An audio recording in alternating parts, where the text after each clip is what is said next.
Hi, everybody. Welcome. I'm Tori. I'm the ParentIN coordinator for ParentIN Burlington and ParentIN Champlain Valley School District Region of Vermont. Thank you for joining us today virtually. We have Dr. Rettew here today to talk all things cannabis, and I'm going to go ahead and let the expert do his thing. Dr. Rettew, it's all you. All right. Thank you, Tori, for inviting me. And hi, everybody. Good morning. Um, um, as Tori mentioned, I'm David Rettew. I'm a child and adolescent psychiatrist. Been in Vermont for at least 20 years now. And I work at two places. I spend about half of my time at the University of Vermont in the College of Medicine, where I see kids and families, do some teaching, do some research. And then the other half of my time, it used to be driving between these places. Now it's just switching Zoom calls. But the other half of my job is working for the state as the medical director for the child division of the Vermont Department of Mental Health. But I should state from the beginning that these are my own perspectives and views. I'm not speaking today on behalf of either UVM or the Department of Mental Health. Also, just for people who are interested to always find out more about interesting mental health topics, I maintain a blog on Psychology Today, and you can see that. And for those of you who like to use social media, you can find me on Twitter and Facebook at PD Psych. All right, so what I'm hoping to do today is first, just if folks will indulge me for just a couple minutes, I did want to do a brief digression and talk about a new book that I published that I've been working on for literally, I think, 20 years since I got here in Vermont, that just came out this month. But then after a few minutes of that, I think we're going to dive right into cannabis and specifically regarding adolescents. And that talk will be divided up between a quick outline of what we know about the health effects of cannabis, especially related to younger use. And then I wanted to give people a little bit of a roadmap and a guide for talking with kids about this challenging topic, and specifically how to reply to some of the things that you may be hearing, or that an adolescent might be using to sort of minimize the risks and deal with some of the misinformation that they may be hearing. Okay, so just a brief digression here. I'm really excited that this month, after working on this book for many, many years, it just came out. This is a parenting book called Parenting Made Complicated: What Science Really Knows About the Greatest Debates of Early Childhood.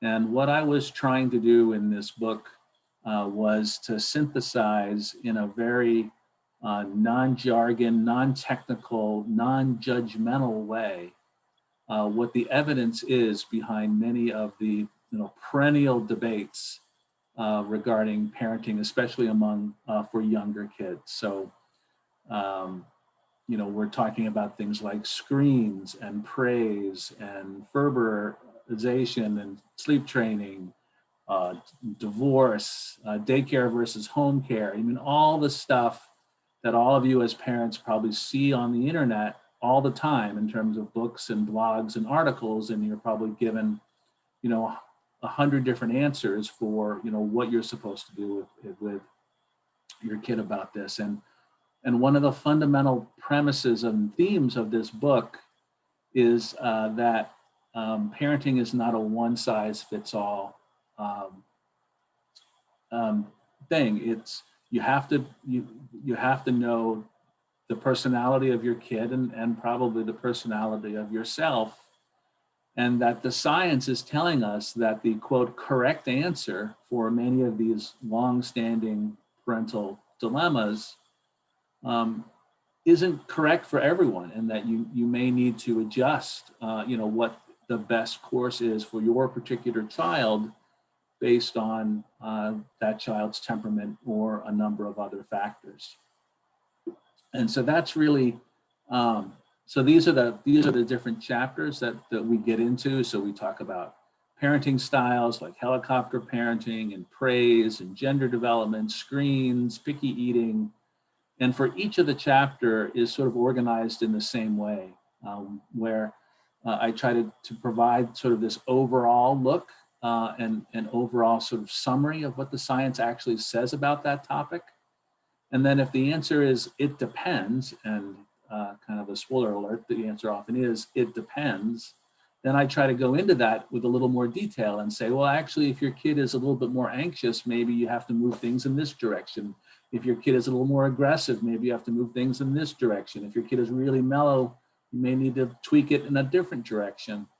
And then, try to provide that kind of more specific guidance after. And then in the beginning of the book, there's also a chapter that helps you identify what your child's temperament is and your own, which you then can apply to all the subsequent chapters on, that are listed here. So that's the book. I'm not going to say too much more about it. It came out a few weeks ago. So far, I think it's been doing really well, and I'm so excited to see that. And it's published by Oxford University Press. And most smaller publishing groups these days don't have huge marketing budgets anymore. So that's why it's kind of up to me to do a lot of this myself. But I'd encourage you to take a look, and hopefully maybe there'll be an opportunity here or in some other venues to talk about some of these specific topics if you have an interest. All right, that's all I'm going to say about the book. Now let's kind of move to cannabis. And I want to preface the discussion here by trying to appeal for a little bit of moderation in these discussions. I think, it's very easy to get sucked into this very sort of polar view that cannabis is, is the worst thing. It's going to result in the downfall of our society, that there's going to be these kind of apocalyptic predictions about what happens if there's legalization or if more people use. I don't really want to go, that's not the way that I see things. I don't think that that's the way that the research says. On the other hand, I think we have to be very open-minded and clear-headed about the risks. I mean, I think we have to be aware that there is a multi-billion-dollar industry that is trying to promote use in as many people as they possibly can, and that there has been some real downplaying and whitewashing of the potential risks of cannabis. I didn't make this statement up, but I completely agree with it, that cannabis is not heroin, it's not fentanyl, it is not the most dangerous substance out there. But I would agree with the statement that, in my view, cannabis, the perception of cannabis has the biggest gap between the actual dangers of the drug and the perceived dangers of the drug. And there is certainly a campaign out there to lead you to believe that it's a cure-all for everything, that there really are no health risks. And there's almost this sort of religious fervor to it, that if you say anything negative about cannabis, people start getting really upset with you, and they tell you you're a prohibitionist or reefer madness, or, you get all of these kind of statements. But I think I want to impress upon you that, the risks are real. They're very well documented. A lot of the research that we're going to talk about is relatively new. So people may not have kept up with all of it. But maybe there is sort of this medium between, seeing cannabis in these apocalyptic terms. I'm actually a pretty strong believer in personal freedom and allowing adults to make decisions for themselves as long as they don't hurt other people. But I also am frankly very troubled and very irritated by what looks to me like a concerted effort to whitewash and downplay the very real risks that are associated with this drug. So a couple things before we get into the risks that I think are really relevant here. One is people really need to be aware that the cannabis that maybe you're parents used or that was associated with the 60s and the hippie generation is quite different than what people are using right now. And, in the 60s, the average joint maybe was 2%, 3% THC. And the concentration and the potency of cannabis products today has just skyrocketed. And this graph doesn't even, it has continued to skyrocket. And now, we have, smoke products that are easily 20 to, getting to 30% or more. And there's this whole new area of much more concentrated products where the THC concentration can be, 50, 70, sometimes close to 100%. And there is emerging evidence that this is very different physiologically.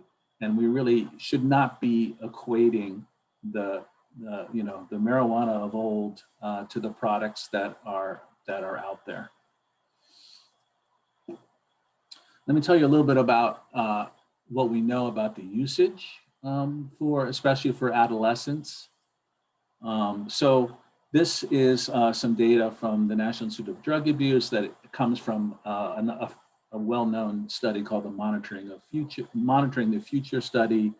What you can see is the percentage of 8th, 10th, and 12th grades nationally that have either used cannabis in the last year or have some daily use.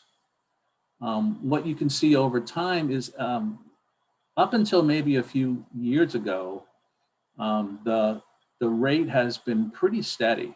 And on top of that, I think to put this in a broader context, the current generation of adolescents and young adults, the kind of the Gen Zs as they call it, this is actually one of the least substance using generations we've ever had. The rates of things like cigarette smoking and alcohol use and other drug use have been dropping since around the mid 1990s. And for some of these substances are at the lowest point that we've ever measured them. Really the only exception to that, the only thing that has not really kind of come down precipitously has been cannabis. And in the past few years, what we're starting to notice after it looked like things were pretty steady, we're starting to see some indications that things are now actually rising. So not only is cannabis sort of not dropping like the other substances, it now looks like it is in some cases it's on the rise, but you can see in other age groups it looks to be a little bit more flat. And that's the picture sort of nationally. Looking at it in terms of Vermont, this is from the Vermont Youth Risk Behavior Survey. This is looking at past 30-day use percentages among high schoolers. And so this is what I'm talking about. So we kind of were coming down, and then in 2004, there was legalization for medical purposes. Things kind of plateaued. We then had decriminalization. Things still were kind of low. And then legalization happened in Vermont in 2018. And then in 2019, we had the very first statistically significant increase in adolescent use in Vermont for decades. So unfortunately, the current Youth Risk Behavior Survey was canceled because of COVID. So I'm not going to get data for 2020, but hopefully that will resume shortly after that. And then to put this on a national stage,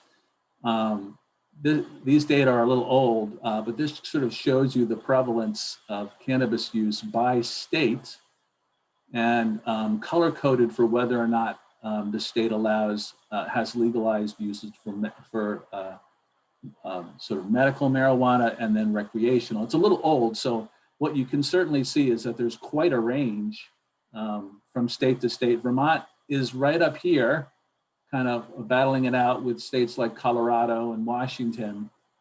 And you will certainly notice that there is an association between states that have more kind of liberal laws with regard to medicinal use and recreational use and the percentage of youth who use in that state. It's an association, so it's not causation. In fact, you can sort of think that this kind of looks like Vermont in a way, but a lot of these states would now turn green. Oregon has legal use for recreational. Massachusetts, Alaska, all of the states that have legalized more recently are also up here.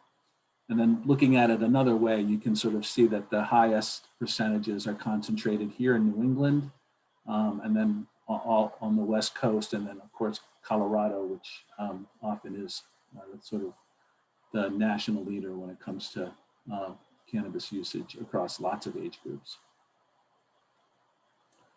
And one of the things that we know that really drives the amount of usage among teens is their perceived risk.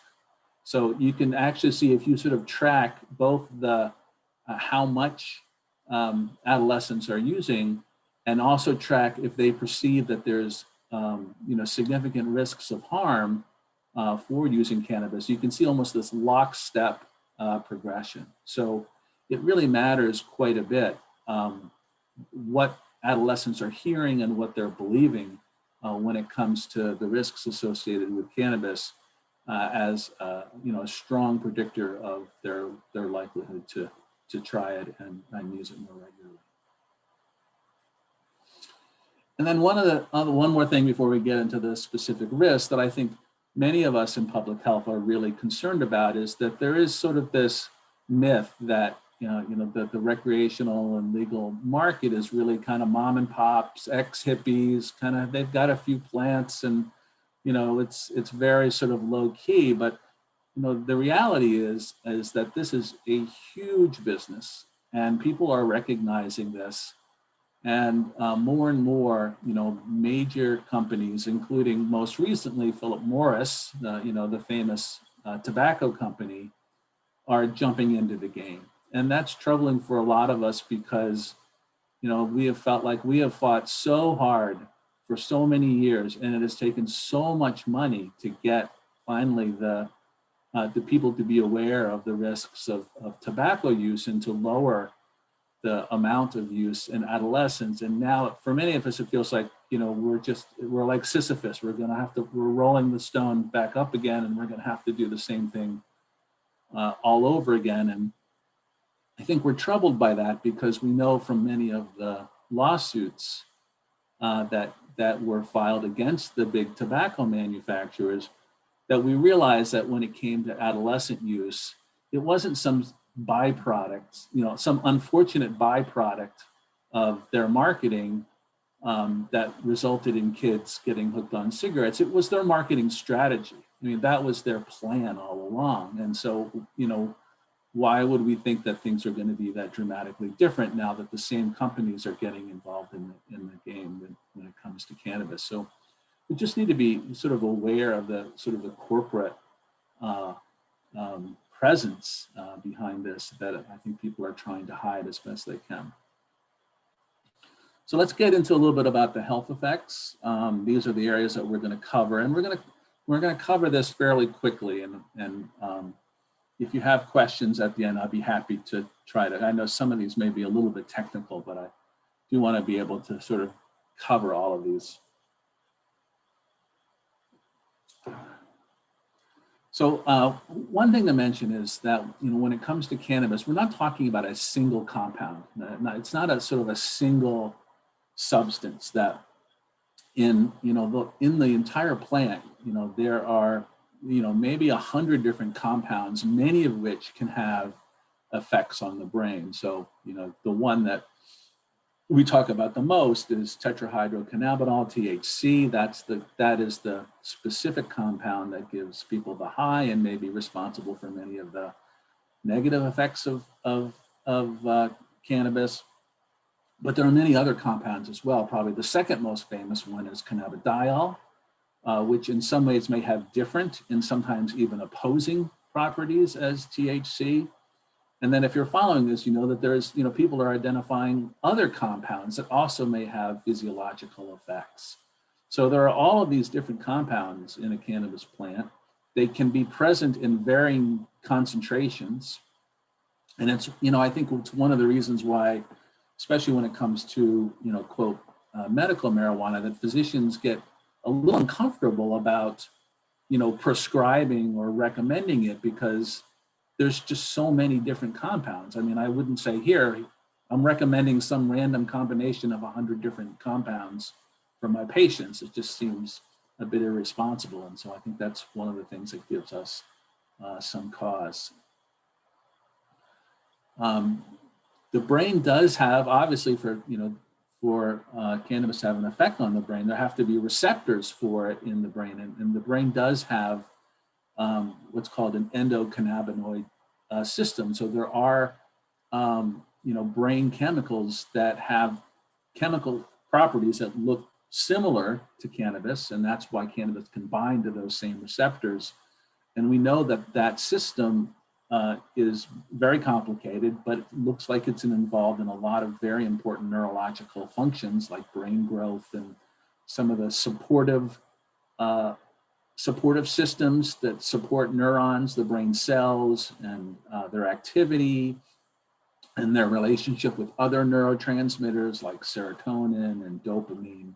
And what the cannabis plant seems to do, and THC, is it binds to those receptors, but it binds them actually in a way that's stronger than some of the natural brain chemicals. And so rather than sort of, binding and then letting go, it sort of binds and then hangs on, and that sometimes causes a stronger physiological reaction. There have been a number of studies that have actually looked at, what cannabis does to the brain. And, to summarize a huge literature in, a few seconds, I think there are lots and lots of studies that show changes. They show changes anatomically. They show changes in terms of how, functionally, activity level.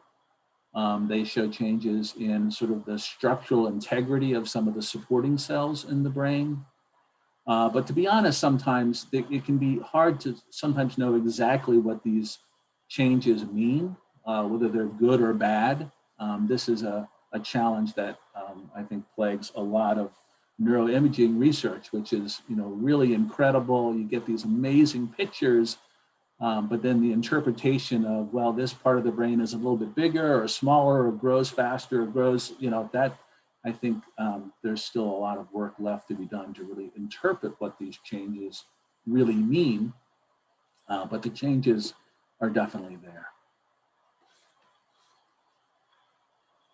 All right, let me spend a little bit of time on cannabis and psychosis, because for many of us, I think this is the area that we have some of the most concern, both in terms of the research, and I can tell you, when I'm on call and, working in our emergency department and admitting people to our inpatient psychiatry service, it's something that I see, far too often.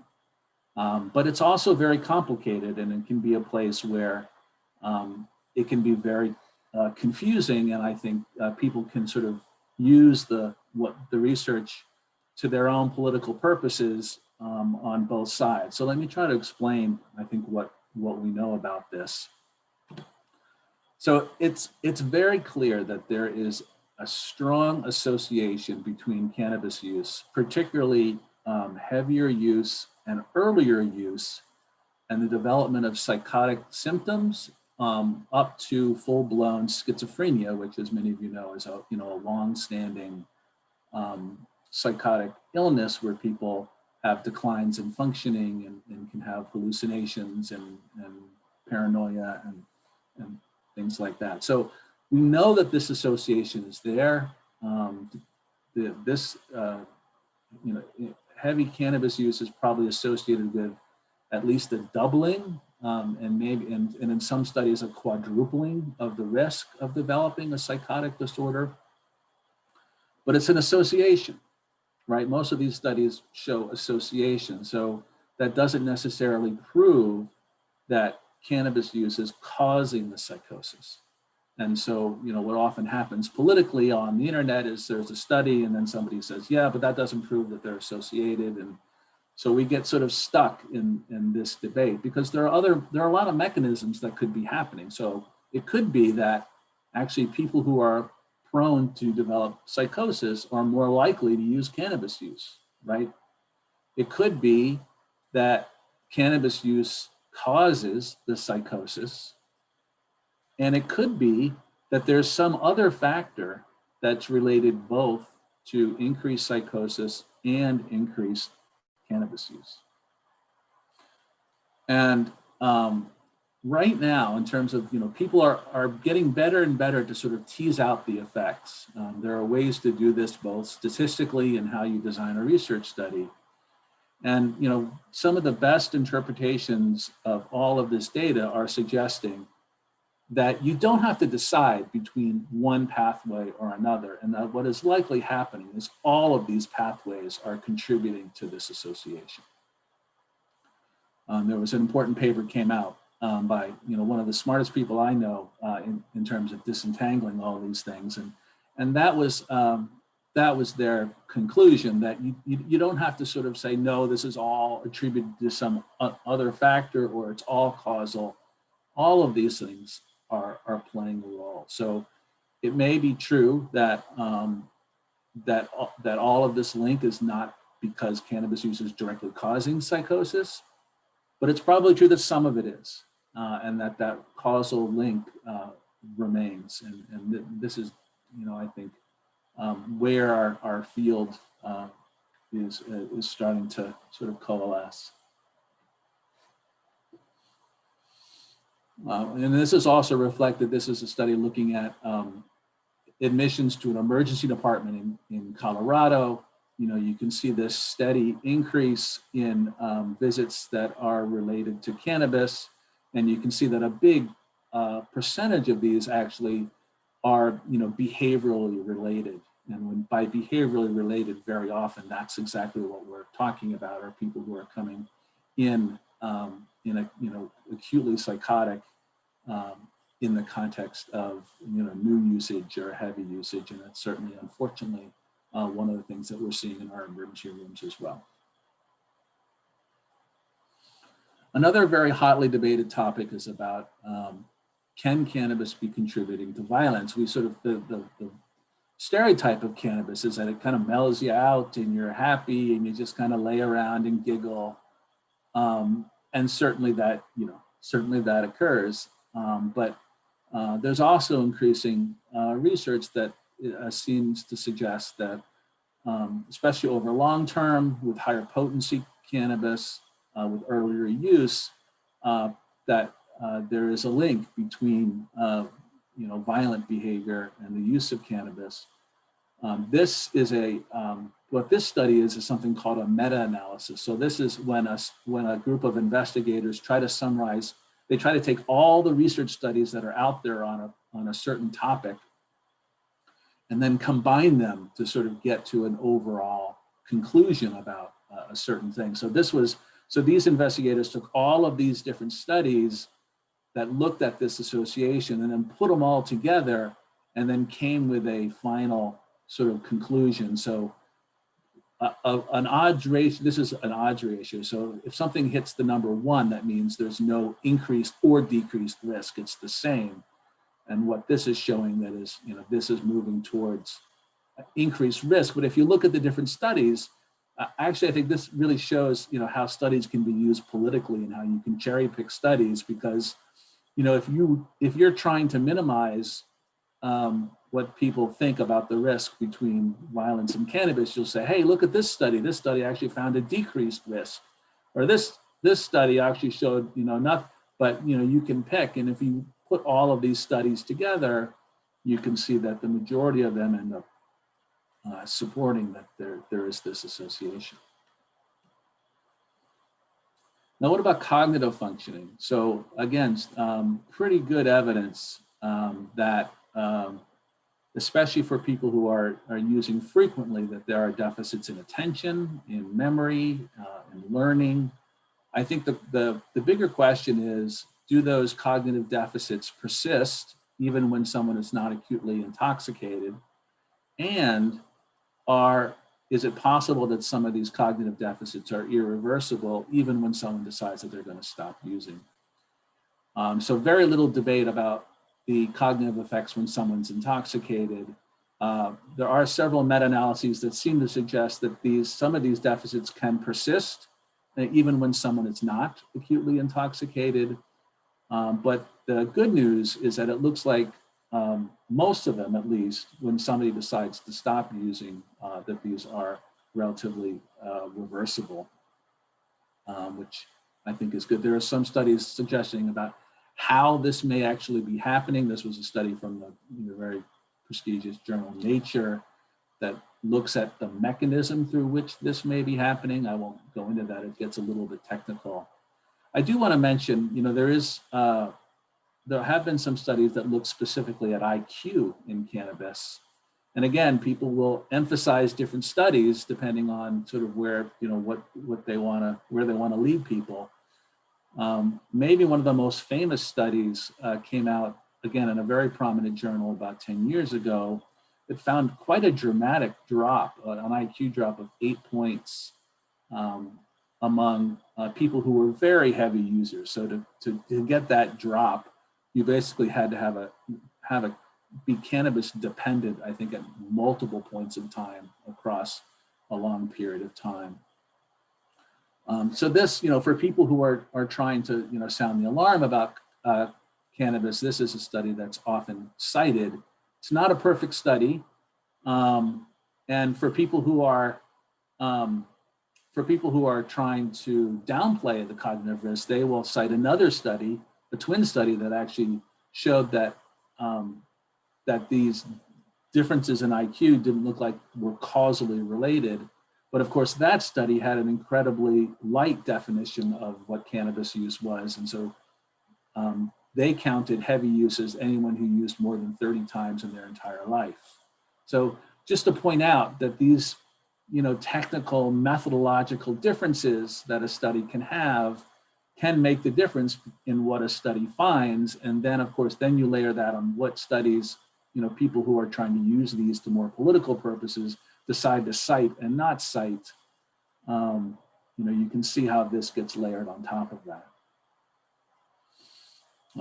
This was a study that shows, looks at the mechanism. There's a part of your brain called the nucleus accumbens, which may be very important in terms of motivated behavior, reward, what we call reward, sort of reward dependent behavior. And this was showing how the activation of that area seems to get, they say, blunted, no pun intended, with the use of chronic use of cannabis. Anxiety is another reason why a lot of people will say that they use cannabis. It helps them feel more relaxed, and certainly, at least in the short term, that may be true. But interestingly, again, when people look at the long term and the development of anxiety disorders, what you often see is the opposite, in that there is actually a positive association between cannabis use and anxiety disorders. So people feeling more anxious in the long term. And that's not that different than, say for medications like benzodiazepine, Valium, and Xanax, and medicines that I really almost never use in adolescents, because of the same phenomenon that people feel really good in the moment, and then the medicine wears off, and then they sometimes feel more anxious than they did even before using the drug. And so that motivates them to use even more. And then you get sort of locked into this cycle where your two choices are to sort of be using this drug all the time, or to try to stop. And this is also an area where I think the high potency products may be playing a role. I've seen much more anxiety generation from people who have used the high potency. Just recently helped an adolescent stop using cannabis, and she noticed completely on her own that the cannabis was making her anxiety much, much worse, and was actually motivated to stop. Another troubling area is suicide. There have been some recent studies. If you look, these are all new studies, relatively. These are 2019 and 2020 kind of studies. Another meta-analysis of a huge sample, which found that overall cannabis was associated with a tripling of a suicide attempt in adulthood, and the risks of depression. And the study quote, that they estimated that over 400,000 cases of adult depression in our country may be attributable to cannabis use. And this was another study that just came out this year. Again, 200 youth with mood disorders. So everyone in this study had some kind of mood disorder. So that helps eliminate the reverse causation idea that it's actually the people with mood disorders who are using the cannabis more. They found that those with a cannabis use disorder even had an increased risk, even above having depression, for having a death for any reason, for self-harm, non-fatal self-harm injury, and being a victim of homicide. Another area that you often hear about is what's called the gateway hypothesis. So the gateway hypothesis suggests that cannabis, and it's not specific to cannabis, that the use of, quote, softer drugs, so that would include cannabis, but alcohol and maybe even tobacco, that actually in some ways primes the brain and makes people at higher risk to use other drugs like opiates or cocaine or methamphetamines later in life.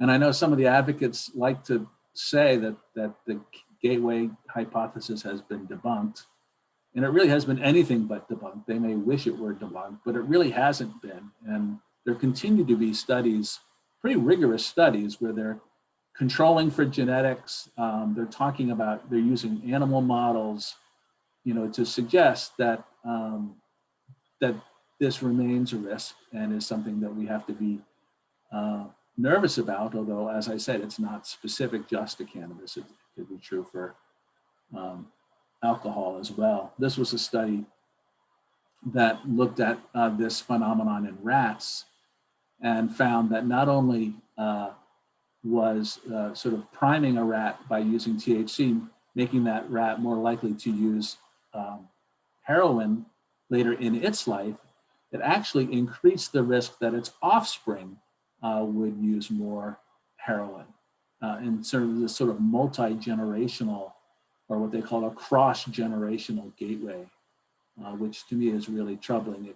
How that could work gets pretty technical. It may involve something called epigenetics, but I just wanted to point out that I thought this was a very important study to make sure people knew. Driving also is another risk. There are some troubling trends in states like Colorado where they're seeing, more fatalities that are involving cannabis, and that the percentage of fatalities is moving faster than even the, you would expect it to go up a little bit because more people are just using cannabis, right? But that rate seems to be beyond just the increased number of people. And again, some evidence that there can be some impairments, maybe through the changes in the visual system for people even when they're not acutely intoxicated. So I know I covered a lot of ground and happy to talk more about this, but I think that the overall summary here is that there is a lot of research, and a lot of it is quite new, that suggests that the bottom line is that cannabis is just not a great thing for a developing brain, and that the harms span sort of a whole number of cognitive and mental health domains, including suicide, memory, driving, motivation, anxiety. And unfortunately, the risks are really not reaching the public that well. What we're hearing sometimes is actually the opposite. Oh, you drive better if you're high, or this is a treatment for schizophrenia. And really, I think that the evidence, not that you can't find a study that says the opposite, right? Just like you can find studies that argue against global warming. But if you look at sort of the majority of the studies, I think it paints a pretty clear picture. So for the next part, and then we can open things up to questions, I just thought I would sort of mention a little bit about talking to kids about cannabis use, and then your replies to some of the things that you may be likely to hear when you get into these discussions. So one of my points I would say is talk about it early. It's easier to talk about with little kids. They're much more likely to be involved in this as kids. When you bring it up later, it's not so weird and awkward. So if you have the opportunity to bring it up, and by young, I'm talking about middle school, that kind of. And sometimes it's good to not start with pointing your finger. Are you using drugs? Are you using marijuana? But maybe talk about the climate of your school. Is there pressure or other kids? What are you hearing? What are you thinking? It's an easier way to bring up a little less personal. Some other points I would bring up is, be aware of your own behavior. I talk to a lot of, some of my patients, and their parents are using a lot of cannabis, and they're like, well, wait a minute, why should I, they're doing it, why shouldn't I, right? It's good to be clear about where you stand, what your expectations are. Sometimes it's good to provide teens with reliable sources of information, but don't make them read it in front of you. Sometimes they need to go off on their own and think about it and talk it over with their friends. That's okay. That's a great way to do that. You might just want to let them sort of digest some of this at their own pace. And then some lessons learned from tobacco, which is that if you just hit adolescents with health risk, don't smoke or you're going to get lung cancer in 50 years. That's not, even though that may be true, that doesn't motivate behavior that well. And many kids are actually motivated by other things other than just the health risks. So for some kids, it's not, the worry that they may develop a psychotic illness, but if you bring up, for instance, the environmental impact. So, growing cannabis requires enormous amounts of water and enormous amounts of electricity. And so some people might be more motivated about the environmental impact of a big market.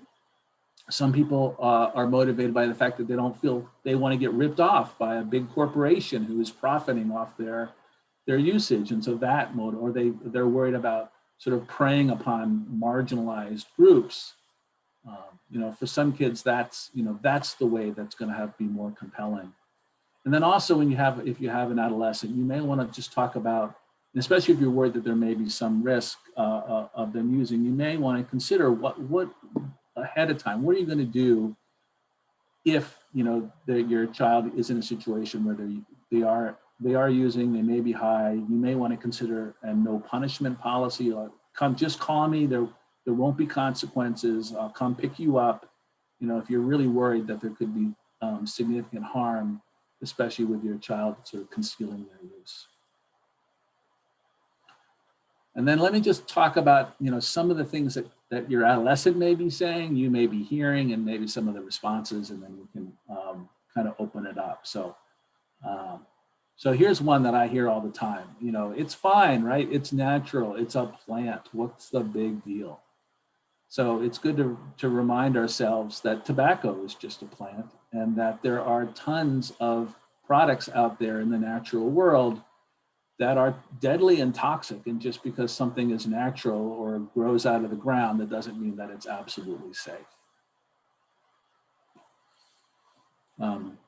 Kids may have the idea that everybody is trying it, and you can point out that even in a state like Vermont, which has some of the highest cannabis use in the entire country, that the vast majority of high school students are not using cannabis, and many of them are not. And right now, I would, really, as I mentioned before, the current generation of adolescents are not as into substances as other previous ones have, and I think that we can take advantage of that in a positive way.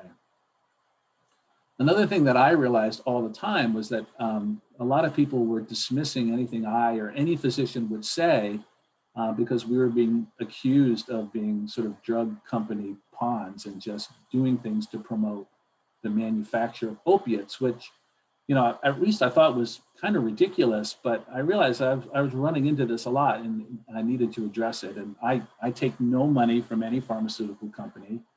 And I find it actually quite ironic because many of the people making these accusations are actually those who have, financial conflicts of interest with the cannabis industry, and many people, and this is sometimes the elephant in the room that can be awkward to bring up, but people's own personal use of cannabis may be influencing and causing some bias about their medical opinions about it as well. In terms of it makes me feel better, if you hear that, I think we have to understand that, especially short term, people do feel better, but that there can be a difference between short and long term help, and that we need to look for other alternatives if someone's feeling sort of anxious or awkward or depressed that are not as likely to make things worse in the long term. Cannabis is medicine, right? So here I'd say, yeah, there are, we have to acknowledge that there may be some medicinal qualities of some of these, at least some of the compounds in the cannabis plant, but you got to be careful of this bait and switch that I see all the time. So what will often happen is that someone will find some study related to some medicinal use of some part of cannabis, and the study often is a very small amount, or it's just CBD, or it's taken in very sort of controlled amounts. And then that study is then manipulated, say, see, cannabis is good for you. And then they use that to justify, some, 50% THC product that's called, Gorilla Glue number 4, or, alien mind explosion. And you just have to be aware that actually there's really no evidence that taking these, highly concentrated products have any kind of relevance to the study that often gets quoted to support it. And you just have to be aware of that strong bait and switch that's out there. Another myth is that the only way that cannabis can cause harm is if it's laced with something else. And while lacing does occur and can make some of these products really dangerous, it is certainly true that cannabis all by itself can cause harms. And I can tell you many, many times, when we admit people to our emergency room and our inpatient unit, that's the only thing that comes up on the tox screens. And, and I think that's a point that we have to make sure people know. Another thing that you'll often hear as, some advocates become sort of statistical experts is that, correlation does not mean causation. So this is a way to sort of throw out and dismiss all of these studies that associate cannabis with harms. This is true. And this is a problem.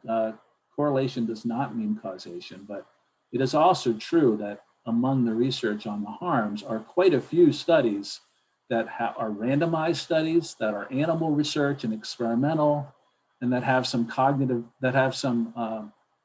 sophisticated designs that actually help us tease out different ways that two variables may be related to each other.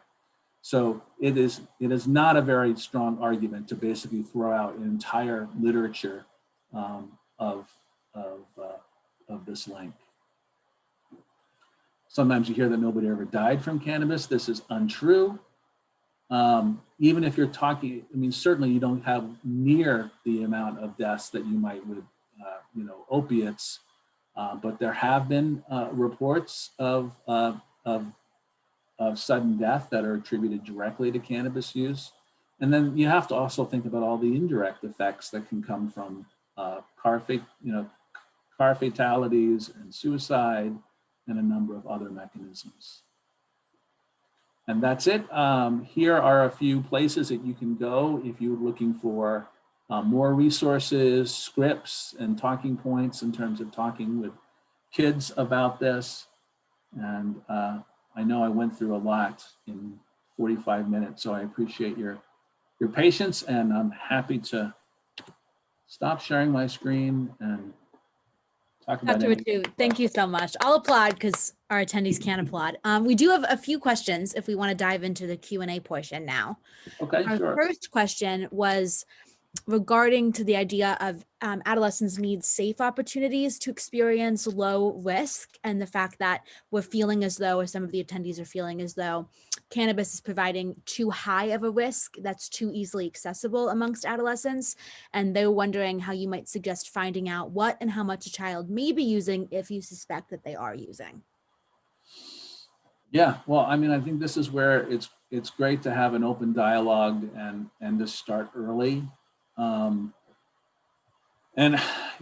probably it's not going to seem surprising when the author of ParentIN Made Complicated is going to say that there probably isn't a set answer for all of this. I think I would have a different strategy for a kid that I think is pretty at low risk for really getting into trouble with this, and the one that I suspect may be using quite a bit and maybe concealing some of that. For the one who is probably at lower risk, I think it's important to convey, what your expectations are, and what would happen if somebody disclosed that they've been using some. And I don't necessarily think that, putting out big punishments is really the answer. On the other hand, I think, you have to be aware if you have a kid who is driving and using cannabis, that there are not only health risks, but there are real legal risks of that. And, allowing a kid the keys, I think, is hazardous on multiple different levels. Thank you, Dr. Rettew. Another question is if you could speak to the potency of edibles and THC/vaping devices and some of the concerns that might be related within that focus. Yeah, so a lot of there has been some research that shows that a very disproportionate amount of people who wind up in the emergency department is because of edibles, and it's not necessarily because the products are super potent, but that the effects take longer. And so what ends up happening is somebody ends up, basically using way more than they would have otherwise. So because there's this delayed effect, someone may eat 2 brownies or something like that, and they won't really notice it. And then, down the road, they're feeling, really out of it. So that's, I think, one of the scary parts about edibles. That's why some states, and I think Vermont is considering this, is really trying to market how much, to really be very clear about the packaging, about how much THC is in edible products. That I don't think that's going to necessarily solve the problem. And then what was the other part about the vaping? Yeah, so if you remember, right before the pandemic, one of the big stories in the news were all of these kids that were having acute, and adults were having these acute respiratory problems due to vaping. And again, a disproportionate number of that seemed to be related to vaping of cannabis. And I'm not sure they ever got to the bottom of it. I think there was some concern that it actually may not have been the THC itself, but some of the additives that are used to preserve things, some of the vitamin E compounds that might be involved there.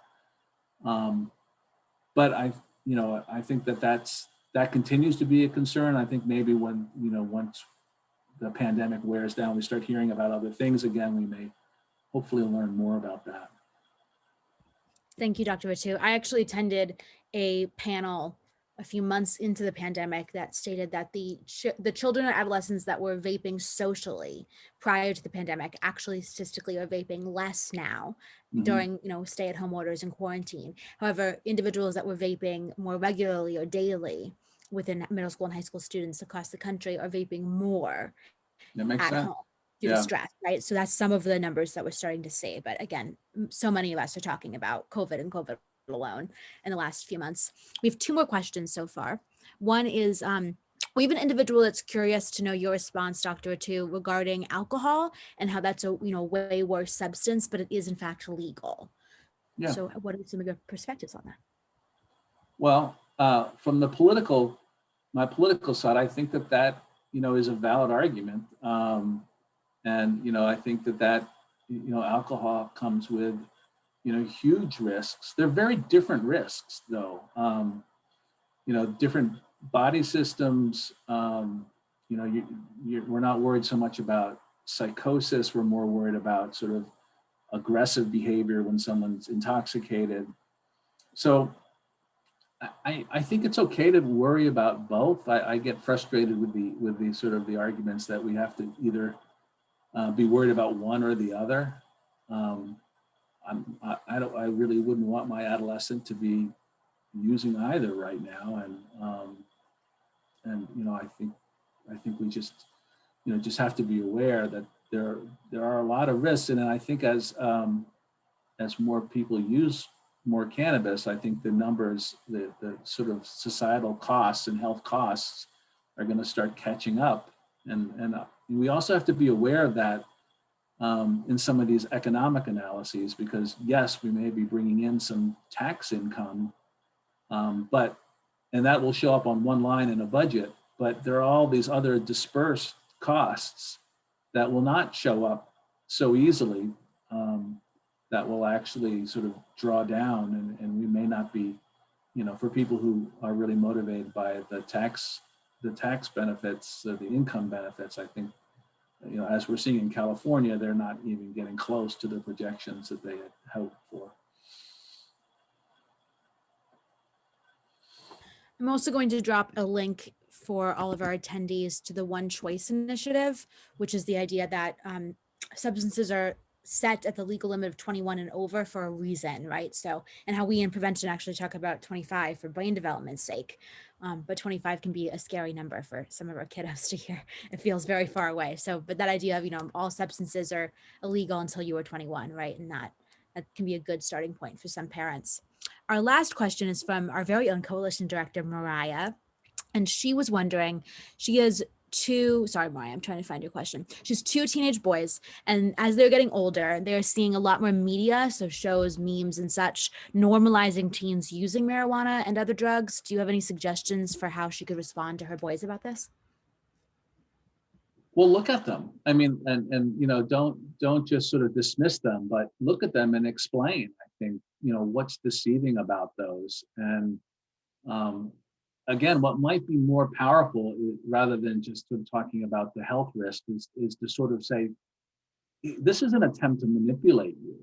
And for some adolescents, that's going to actually be more important than conveying any particular health risk. And so, I think adolescents should be upset that there are these big corporations that are trying to trick them into, these behaviors that are going to be very hard to stop. And I think that can be a very important avenue to pursue. It's a very good point, Dr. Rettew. We know millennials care very much about the health risks, and we know Gen Zers care much more about the manipulation and the marketing tactics that they're being targeted, because on average, at least with the tobacco industry, if you get a user under 18, you get a user for life is usually what happens. So we have no other questions thus far. So I just want to say thank you so much again for joining us today, and I'll give you a big round of applause. Thank you. No, the attendees are applauding. And the ability to talk for a couple of minutes about the book too. And I hope that this information is helpful to people. Yes, and this is recorded, and I will be sending out the recording to everyone who registered in case you want to review it again. I'll have Dr. Rettew's website and the new book available as well for folks to see. I'm getting a lot of thank yous in the chat, and just I hope that this was helpful. And I will be sending a short survey to all in attendance, and that will also include other topics that you might want to hear from, involving what ParentIN can develop or what maybe Dr. Rettew can come back and speak on. So we will be in touch, and thank you all. Terrific. Thank you.